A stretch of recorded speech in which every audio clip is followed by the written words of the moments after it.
Hi everyone. Pembangunan infrastruktur yang semakin pesat di daerah perkotaan yang tersebar di berbagai belahan dunia memang tak bisa dihentikan. Beragam proyek mulai dari pembangunan yang dilakukan pemerintah atau perusahaan pengembang seperti jalan tol, gedung-gedung bertingkat hingga kawasan industri terus dilakukan. Namun pembangunan tersebut tak selalu berjalan mulus lantaran terlebih dahulu melakukan pembebasan lahan. Tak jarang seringkali ditemukan kasus yang mana pemilik tanah enggan untuk pindah dari rumah mereka. Bahkan saking keras kepalanya, orang-orang tersebut tetap tinggal di lahan miliknya meski harus menerima konsekuensi terburuk. Seperti kasus yang dialami para pemilik rumah ini yang menolak kasus untuk pindah meski telah mendapat uang ganti rugi yang menggiurkan. Layaknya film animasi besutan Disney berjudul Up, pemilik rumah yang enggan untuk pindah dari lahannya itu benar-benar ada di dunia nyata. Langsung saja, inilah 10 pemilik rumah yang menolak rumahnya untuk digusur. Namun sebelum masuk pada video berikutnya, silakan klik tombol subscribe dan like atau share jika kamu suka video seperti ini, agar channel ini bisa bermanfaat dan selalu eksis. Ingat subscribe, and let's begin.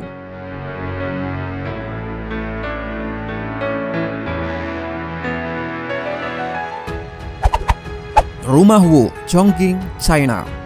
Keluarga Wu adalah satu-satunya keluarga yang masih tinggal di antara 280 keluarga di daerahnya yang akan dibangunkan shopping mall 6 tingkat di Chongqing. Keluarga Wu menolak selama 2 tahun untuk mengosongkan rumah keluarga mereka yang telah mereka huni selama 3 generasi. Yang Wu, seorang juara seni bela diri lokal, menggunakan nakhakus untuk membuat tangga ke rumah mereka dan mengancam untuk mengalahkan mereka yang berusaha untuk mengusirnya. Istrinya, seorang pemilik restoran bernama Wu Ping yang telah merencanakan untuk membuka sebuah restoran di tapak dasar rumah itu, membuat wawancara dan siaran pers untuk menghasilkan publisitas. Pemilik menolak tawaran sebesar 3,5 juta yuan atau sekitar 453.000 US dollar, tapi akhirnya mencapai kesepakatan dengan pengembang pada tahun 2007. Pada tanggal 4 April 2007, rumah di Central Chongqing ini dihancurkan dan Wu beserta keluarganya menerima penyelesaian 1 juta yuan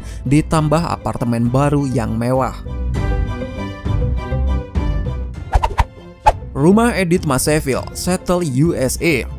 Kabarnya wanita bernama Edith Maseville dan rumahnya menjadi inspirasi setidaknya untuk sebagian kisah film Up. Rumahnya berada tepat di pusat kota Seattle di antara gedung pertokoan yang tinggi besar. Edith Maseville terkenal di seluruh dunia pada tahun 2006 ketika ia keras kepala menolak lebih dari 1 juta US dollar untuk menjual rumahnya untuk membuat jalan bagi pembangunan komersial di lingkungan Bellwood Seattle. Dalam prosesnya, ia menjadi seorang pahlawan di mata rakyat. Namun Maseville meninggal di usia 86 tahun dan tetap dijalankan proyek bangunan 5 tingkat di sekeliling rumah pertaniannya yang berusia 108 tahun itu.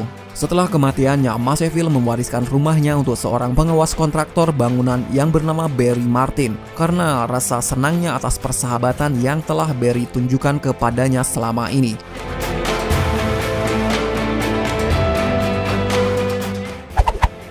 Rumah di Wenling, China. Pasangan tua menolak untuk menjual properti dengan harga yang ditawarkan oleh kerajaan sejak tahun 2001.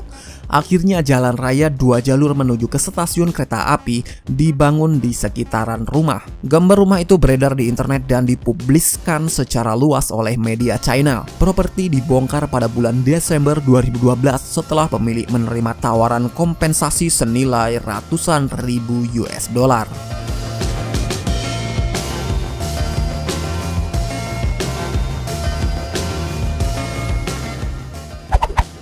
Rumah Kunming, China.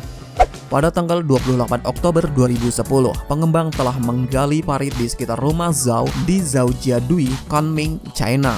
Dan hujan telah mengisi lubang tersebut dengan air, menciptakan parit yang membuat Zhao terpaksa harus menyeberang untuk pergi atau kembali ke rumahnya. Ketika ditanya mengapa dia tidak pindah, Zhao mengatakan bahwa rumahnya dibangun di atas tanah milik pribadinya, namun pengembang memberikan nilainya yang lebih rendah. Jadi ia dan keluarganya tidak menandatangani perjanjian perpindahan. Dia terus tinggal di apartemen dengan istri dan ibunya yang berusia 83 tahun karena semua bangunan lain di komplek itu sudah dihancurkan.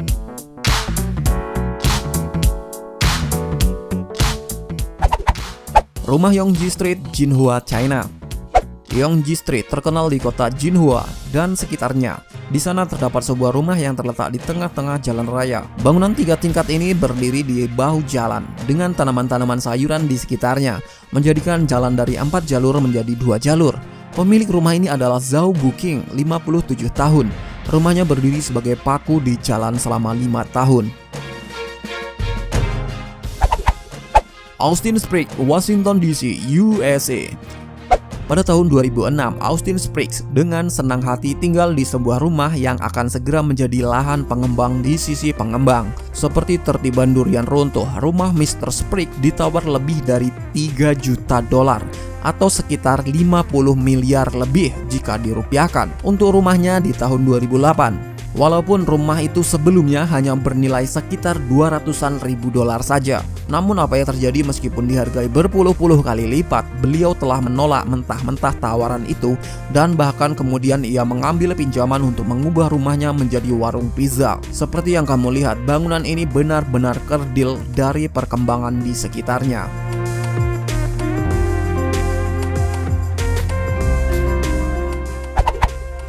Rumah di stasiun kereta api Shenzhen, China.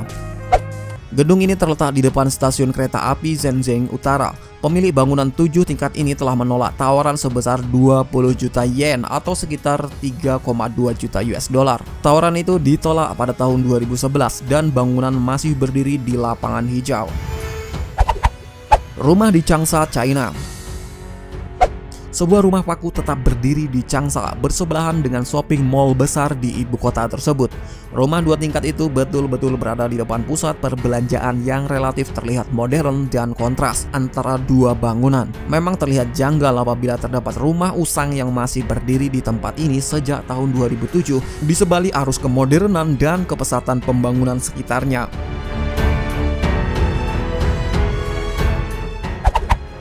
Apartemen di Guangzhou.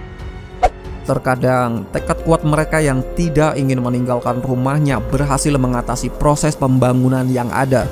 Bangunan yang ada di Guangzhou ini misalnya membuat jengkel perusahaan konstruksi dengan kegigihan mereka hingga akhirnya jalan tol dibangun melingkar mengelilingi gedung tersebut. Wow, ini terlihat keren sekali sih ikonnya kalau dilihat dari berbagai sisi. Di China, hak mengenai kepemilikan lahan memang sangat kuat, sehingga tidak bisa diusik oleh siapapun jika memiliki surat-surat yang lengkap. Bayangkan jika ada orang-orang yang mempertahankan rumah dan haknya di Indonesia dari rayuan sang pengembang. Menurutmu, apa yang akan terjadi?